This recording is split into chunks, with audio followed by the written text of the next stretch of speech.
हरे कृष्णा दोस्तों, महालक्ष्मी व्रत भाद्रपद की शुक्ल पक्ष की अष्टमी तिथि के साथ शुरू हो जाता है। यह 16 दिन तक चलता है। 16वें दिन यानी 14 सितंबर को इसका समापन होगा। उस दिन विधि पूर्वक और श्रद्धा से महालक्ष्मी व्रत रखा जाता है। इससे देवी लक्ष्मी प्रसन्न होती हैं और भक्तों पर अपनी कृपा दृष्टि बनाए रखती हैं। पूजा अर्चना के साथ ही इस दिन महालक्ष्मी व्रत कथा का भी पाठ करना चाहिए। आइए दोस्तों, कथा आरंभ करते हैं। एक समय महर्षि श्री वेदव्यास जी हस्तिनापुर पधारे। उनका आगमन सुन महाराज धृतराष्ट्र उनको आदर सहित राजमहल में ले गए। स्वर्ण सिंहासन पर विराजमान कर चरणोदक ले उनका पूजन किया। श्री व्यास जी ने माता कुंती तथा गांधारी ने हाथ जोड़कर प्रश्न किया, हे महामुने, आप त्रिकालदर्शी हैं, अतः आपसे हमारी प्रार्थना है कि आप हमको कोई ऐसा सरल व्रत तथा पूजन बताइए जिससे हमारा राज्य, लक्ष्मी, सुख, संपत्ति, पुत्र पौत्रादि व परिवार सुखी रहे।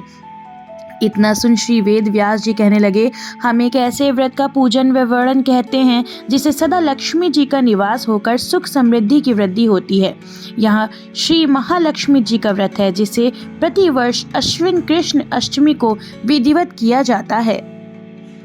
हे मुनि, इस व्रत की विधि हमें विस्तार पूर्वक बताने की कृपा करें। तब व्यास जी बोले, हे देवी, यह व्रत भाद्रपद शुक्ल अष्टमी से प्रारंभ किया जाता है।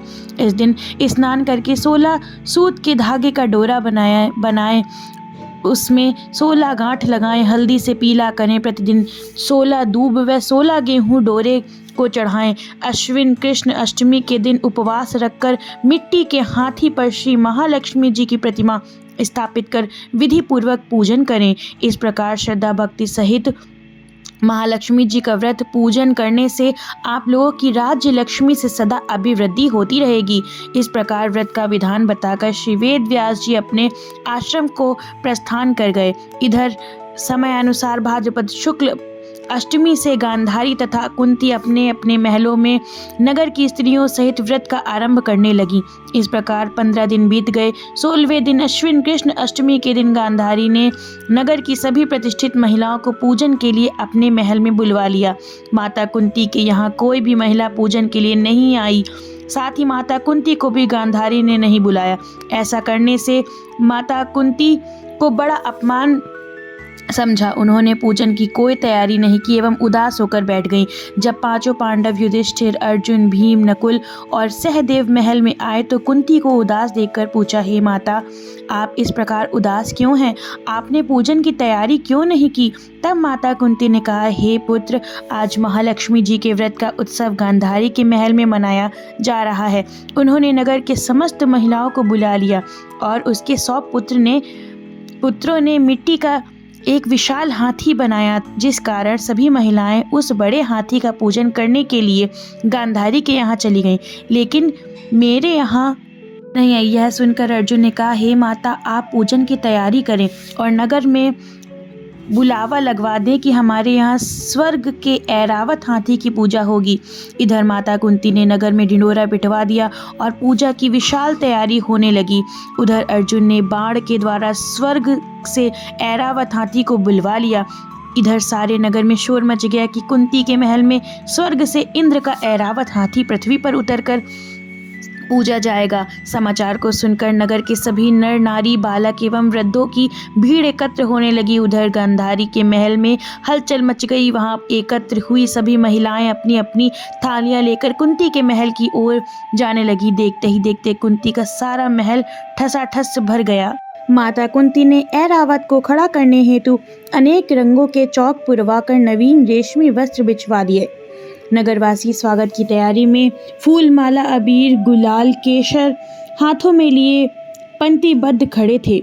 जब स्वर्ग से ऐरावत हाथी पृथ्वी पर उतरने लगा तो उसके आभूषणों की ध्वनि गूंजने लगी। ऐरावत के दर्शन होते ही जय जयकार के नारे लगने लगे।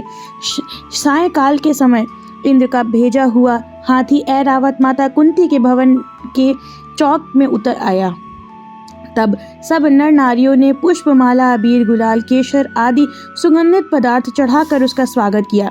राज्य पुरोहित द्वारा ऐरावत पर महालक्ष्मी जी की मूर्ति स्थापित करके वेद मंत्रोच्चारण द्वारा पूजन किया गया। नगरवासियों ने भी महालक्ष्मी पूजन किया। फिर अनेक प्रकार के पकवान लेकर ऐरावत को खिलाए गए और यमुना का जल उसे पिलाया गया। राज्य पुरोहित द्वारा स्वास्ति वचन करके महिलाओं द्वारा महालक्ष्मी का पूजन कराया गया। 16 गांठों वाला डोरा महालक्ष्मी को चढ़ाकर अपने अपने हाथों में बांध लिया। ब्राह्मणों को भोजन कराया गया। दक्षिणा के रूप में स्वर्ण आभूषण, वस्त्र आदि दिया गया।